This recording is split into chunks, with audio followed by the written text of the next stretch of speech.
Everything works if you work. All right. First off, before I get into this, I'm AJ Simmons, founder of the Clean Biz Network, where we help people start, grow, and scale commercial cleaning companies. All right.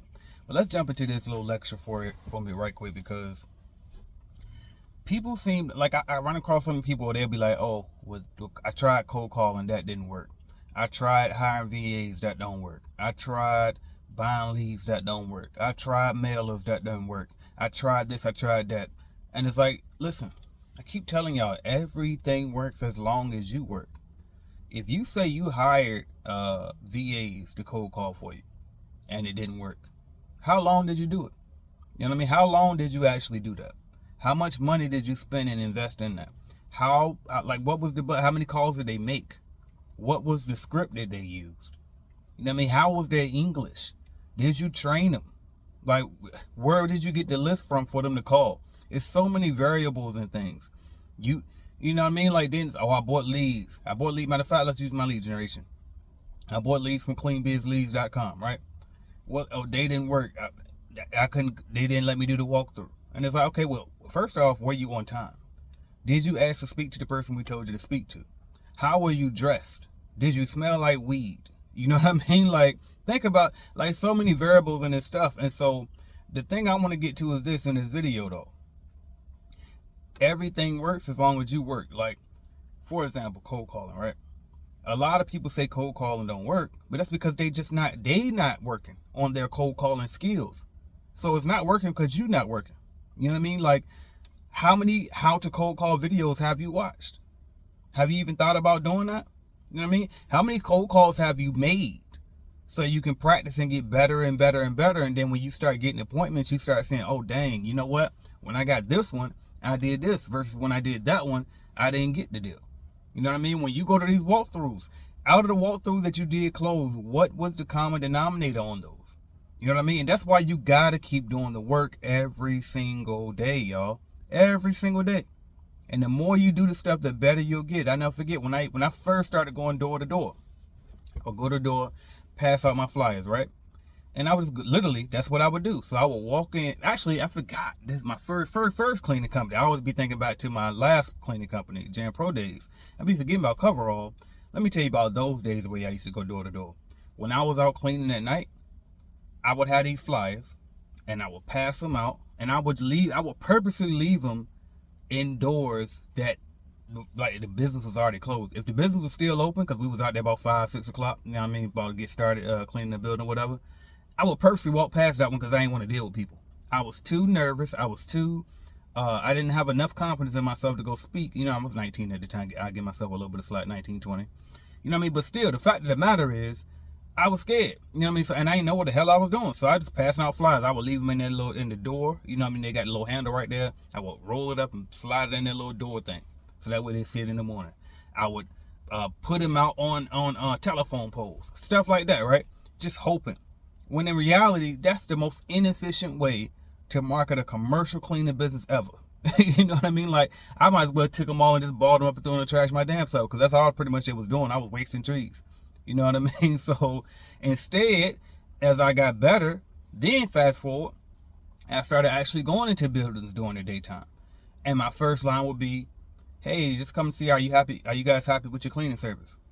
And then they would say yes or no. And that's a horrible opener, right? And then I would also leave a flyer. And so I would give them a flyer. And whether they said yes, no, or maybe, I would just leave them a flyer. And I said, well, here, but just hold on to it just in case. Sometimes I would say, well, can you please just keep it? That way my boss be satisfied, even though I was the boss, but I was just lying. I just wanted, in my head, it was me doing work, saying as long as they got it here, maybe one day they'll call me. When in reality, most of the time, they're going to take that, and when you walk out the door, they're going to, what they call, I forgot what the old school term for file 11 or whatever, file 13, some shit, but basically they're going to ball it and throw it in the trash right under the damn desk. You know what I mean? So then I started to realize that, you know what, instead of going in and saying, are you happy with the cleaning company? Why is that bad? Well, first off, it's bad because you ain't even talked to the right person. That person at the front desk most of the time is not the decision maker for hiring the cleaning service. So why are we talking to them in the first place? We shouldn't be wasting our breath. You know what I mean? Like go to them and ask them, hey, do you know who's usually in charge of hiring a cleaning company for you guys? That started getting me better traction. because now I'm skipping the gatekeeper, going straight to the decision maker. Then I would also take their card. A lot of times, decision maker contact information is on that card. So then I will say, do you know what time they're usually available? For them getting all of this from the gatekeeper, because they just trying to get rid of you anyway.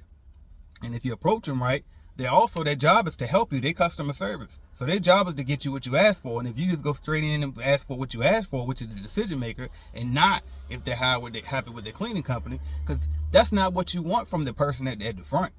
You know what I mean? You want the decision maker and to ask the decision maker, because that's the person who actually got the power to hire you. You know what I mean? We don't give a damn if the gatekeeper think they happy or not. Gatekeeper 9 times out of 10 gonna tell you yes, they happy to get rid of your ass. Then even when the gatekeeper tell you no, we not happy, guess what? It don't matter, because they don't have the power to change it. If the gatekeeper saying, oh yes, we need to clean, yeah, please give me your information, they sound all enthusiastic, right? But if the decision makers, if the cleaning company is the decision maker's brother, and there's no way they find them, all that enthusiasm mean nothing. They're wasting their time. You know what I mean? Like every now and then you can persuade them to cut ties with a family member over the cleaning service, but that's not really gonna happen, right? So instead of wasting your time speaking to that gatekeeper, you need to go ahead and skip and ask for what you really want. And so again, I'm saying all this to say, look at what the phases I had to go through though to get to that knowledge. I wouldn't have learned this without doing it. You got to make hundreds of calls, thousands of calls, go to hundreds of doors. You know what I mean? Knock on hundreds of doors, pass out hundreds of flyers, have hundreds of conversations until you get good at the thing that you want to do. Everything works. Everything works. People ask me, what do you think about mailers? They work. They've been around this long. Clearly they work. You know what I mean? But it's just like, okay, well, what did you put on your mailer? How did you get the attention? What was the wording in it? You know what I mean? It's like, it's different things you're going to have to learn, but you only learn these things through trial and error. Now you can get a coach that specializes in these things and they can help speed up that process. But regardless of who you hire, at the end of the day, you're going to really find out what works for you the more you go through stuff, period. Real life experience is the greatest teacher of all time. And I think it's just always going to be that way. Okay. So stop saying this don't work, that don't work. Or well, I don't trust this. Well, I don't know how to do that. Like, try everything. You know what I mean? Every time, like for years, people been asking me. They'll post something in Clean Business Network private group or whatever. They'll be like, "What y'all think about this idea? I was thinking about doing this for marketing." And I always tell them the same answer every time. When it comes to marketing, my answer is yes. I don't even have to know what your idea is. Yes. However creative you want to get. Yes. Try every damn thing. And if you see something that works, do it more. Do more of that. Like I've seen people say, like I said, like for example, somebody a cold call, right? They cold call, and they be like, "Oh, cold calling don't work," and they be like, "But I got maybe 2 clients off of that, but it don't really work." If it don't work, then how'd you get 2 clients? You know what I mean? If it don't work, then how'd you get 2 clients? Maybe you just don't know the conversion rate.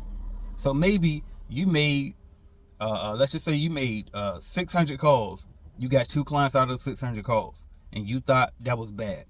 When in reality, well, what might really be bad is you went to 100 networking events, and you got 2 clients off of that. Now, two out of the 200 is better than 2 out of 600, but is it more efficient?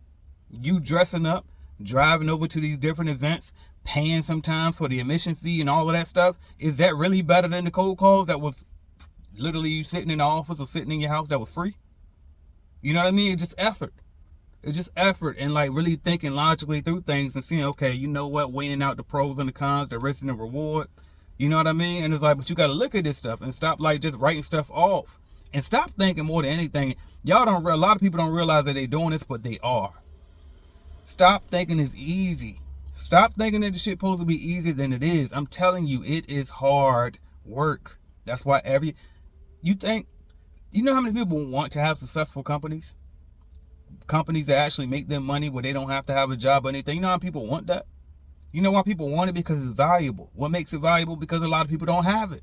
The less accessible something is, the more valuable it is. All right? That's if you look at Jay-Z, for example, that's one of his strategies for why he's been able to be, looked at the way he is because he off the scene. He stay out the way.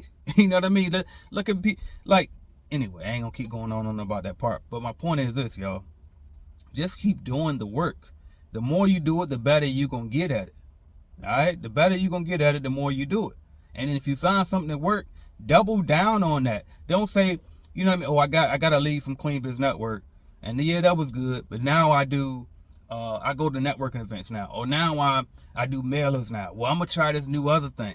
Like, why? Why, if you got this thing that works, when you just double down on that versus going over there, keep trying this? Now I can see now, because every now and then you can run a marketing avenue, you can run it its course, right? That's when you switch. Or if you got so much revenue coming in, and it's like, wait, we can increase the marketing budget now. This thing, we done ran it up and it's still working.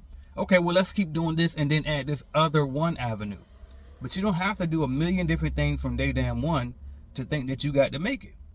You know what I mean? Like, you don't have, like, we got so many different avenues that we getting leads and stuff from that you don't even know where the hell they're coming from. You know what I mean? You don't even know what's the best because you ain't tracking it. You ain't taking your time to see, you know what? This is actually my best way for getting customers. That's why I tell y'all too, like, when you use a CRM, especially my 1010 people know this, but when you use a CRM, it's an opportunities tab, right? That's where you manage your leads. And in that opportunities tab, you got like a card, and each card is a lead. In there, they'll say opportunity source. And I make sure that's one of the most important things that you can do is put where the lead came from. Because what's going to happen is as you grow, you're going to be able to easily recognize the pattern. So you can look at it and say, okay, out of all of the deals that we closed, most of our leads came from cold call, or most of our leads came from Clean Biz Network, or most of our leads came from door to door, or most of our leads came from mailers, or most of our leads came from whatever the case may be, right? Advertisement, Facebook ads, Google ads, right? Google business profile. But you need to track these things so you can know, and then once you know, now you double down on that and get as good as you can possibly get on that specific thing. All right, everything works as long as you work. So that's the message for today, y'all. Let's keep getting to it. I hope this helps everybody. And if you're interested in scaling, growing, or even just starting your cleaning company, check out www.cleanbiznetwork.app and look at all of the different things that we offer. We got a different offer for almost wherever your position is, your situation is. And if you're not sure, because a lot of people don't want to take the time to read, and if you're not sure, and we do got a lot of offers, so I understand. But if you're not sure which one is right for you, then just book a call with me. Go to calendly.com/AJ Simmons/info call. All right, I'll drop the link somewhere in the comments too. If I forget, somebody comment and remind me to put that link in the comments. I will talk to y'all soon. Thank y'all for watching. Subscribe, like, share, and comment as always. Let's get to it, y'all.